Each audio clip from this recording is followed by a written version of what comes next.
Les amis, j'espère que vous allez bien. Bienvenue dans cette très nouvelle vidéo. Je suis Donald Christian. Alors, plusieurs d'entre vous se posent la question à savoir comment est-ce que je peux faire pour recevoir mon colis lorsque j'achète ici en Turquie. Dans cette vidéo avec vous, j'ai décidé de vous filmer du moins sur le processus d'envoi d'une marchandise qui tend de la Turquie précisément pour l'Europe en France. Alors présentement je suis dans un cargo beaucoup plus congolais qui envoie dans tout le Congo, la République démocratique du Congo, et je vais récupérer la marchandise, aller directement dans le cargo français. Je vais vous montrer du moins sur le processus. Alors je vais mettre mon numéro lors du montage de la vidéo. Si vous avez des questions en ce qui concerne cela, vous m'écrivez, je pourrais vous donner toutes les informations en ce qui concerne les envois des différentes marchandises pour votre pays. Je vais aller récupérer la marchandise. Donc en passant, ça c'est un cargo congolais, République démocratique du Congo. Donc si vous avez besoin d'avoir des informations, pas seulement pour celui-ci, mais de l'Afrique en général, vous nous écrivez et on vous répondra sur ça.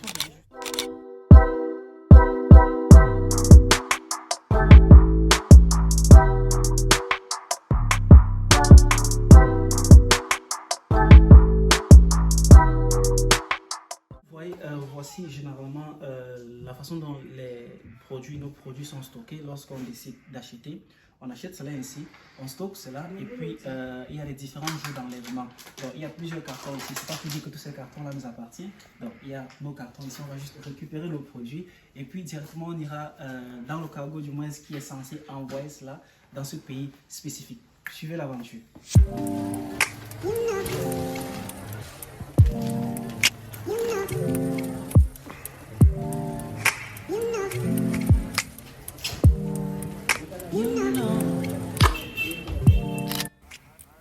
Alors les amis, ici nous sommes dans le cargo en question.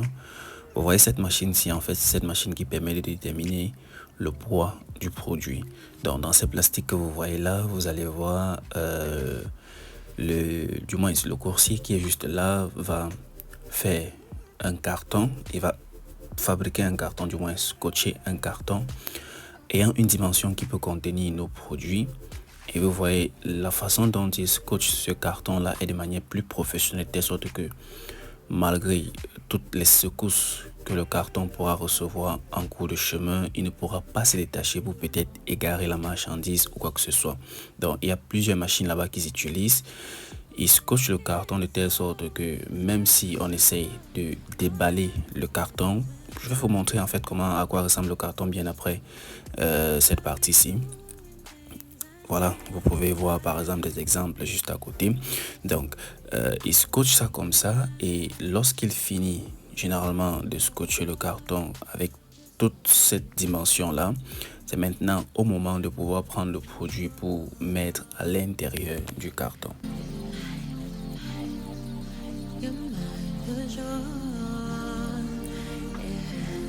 Donc vous allez voir ici, nous on a acheté les produits directement et les produits ont été retirés de l'emballage et il faut de telle sorte que il faut envoyer les produits de telle sorte que ça ne consommera pas plus de kilos. Donc ce qui fait que dans ces produits là on a enlevé les éléments qui sont du moins moins importants et qui pourront peut-être augmenter le poids du produit.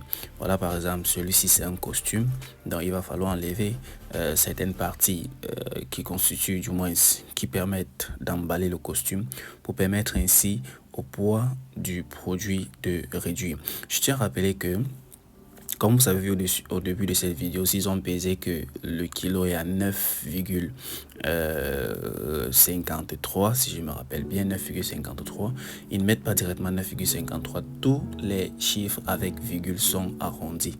Si par exemple votre kilo est de 1,5, ils vont mettre cela à 2, c'est 2,6, ils vont mettre cela à 3, c'est 3,33, ils vont mettre cela, ou c'est 3,40 ou 50 ou 10, ils vont mettre cela au chiffre suivant pour pouvoir bien estimer, parce que les prix ne sont pas donnés avec des nombres décimaux, les prix sont donnés avec des nombres entiers. Donc vous voyez toute cette partie là qui doit enlever sur les produits avant de permettre aux produits du moins d'entrer dans le carton. Sinon s'il ne le fait pas ainsi, il va avoir besoin du moins d'un plus grand carton qui risque de consommer plus de place et qui risque peut-être changer aussi la valeur du produit en elle-même, parce qu'il faut voir que le carton a son petit poids.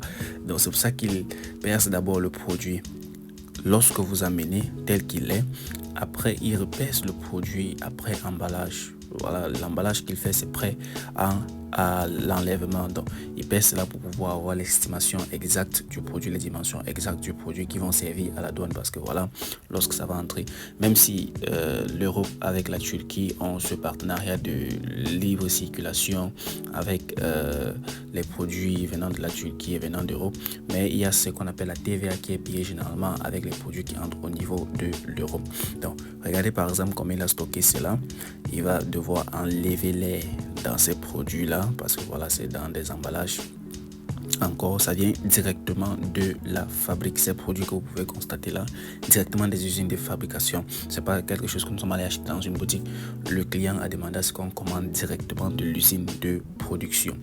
Donc, vous voyez la fermeture du carton en lui-même, bien dimensionné, bien scotché, de telle sorte que vous ne pouvez pas du moins faire des erreurs. Alors, je tiens aussi à rappeler que les prix vont beaucoup différencier. Je ne peux pas vous donner tous les prix dans cette vidéo-ci. Vous devez juste savoir que lorsque votre produit est avec une marque, vous payez plus, c'est-à-dire le prix change. Lorsque votre produit est sans marque, vous payez moins. Donc, c'est ce que vous devez comprendre. L'envoi n'est pas seulement fait par cette entreprise, il y en a plusieurs qui font cela, ils sont juste des intermédiaires. Vous pouvez aussi envoyer par la poste, il y a le service de poste au niveau de la Turquie, par DHL et par tout autre moyen. Les amis, je suis présentement dans le cargo en question qui va envoyer la marchandise de mon client au niveau de l'Europe. Alors, je ne vais pas filmer tout le cargo pour que vous puissiez voir en quoi ça ressemble, mais je vais juste vous montrer en fait généralement comment ça se passe. Si vous voyez de ce côté-là, il y a des cartons qu'ils prennent. Il faut noter que ce cargo généralement envoie de par le... Voilà. Donc, lorsque vous arrivez ici avec votre marchandise, ils prennent un carton comme cela. Ils emballent cela comme vous voyez, toutes ces marchandises-là sont emballées. Voici la mienne précisément. Je vous exceptionnellement montre cela. Petit emballage là avec... je cache ici comme ça pour que vous ne voyez pas. Petit emballage avec ces équipements à l'intérieur. Ça contient en fait la marchandise du client en question. Et lorsque vous arrivez, généralement, ils font le premier pesage. Après, lorsqu'ils finissent d'emballer, ils mettent sur cette machine qui va déterminer, bien sûr, longueur, largeur, profondeur, plus le poids. Et directement, ils envoient ça au niveau de la machine là-bas pour la notation. Et voilà, ils ont une sorte de rapidité. Je pense que c'est environ 3 à 4 jours, n'est-ce pas, pour être livré à domicile. Donc, mon numéro sera juste là sur la vidéo. Si vous avez besoin de plus d'informations en ce qui concerne les envois, si vous êtes peut-être au niveau du Canada, de la France, de la Suisse, de l'Italie, et que vous avez besoin des informations en ce qui concerne, ou bien vous voulez envoyer votre marchandise, recevoir votre marchandise de ce côté-là, vous me contactez, puis je pourrai, du moins, on pourra faire des achats pour vous et venir vous livrer avec une certaine rapidité. Ça veut dire, par exemple, vous pouvez avoir une cérémonie le vendredi, vous commandez en Turquie le lundi et vous êtes livré peut-être au plus tard le mercredi et vendredi, vous partez à votre cérémonie bien dressée. J'espère que vous avez aimé cette vidéo. Si je suis Donald Christian, si vous avez des questions, on se retrouve juste à la partie commentaires. Je me ferai plaisir, du moins, de vous apporter des éléments de réponse. On se dit à la prochaine vidéo. Ciao.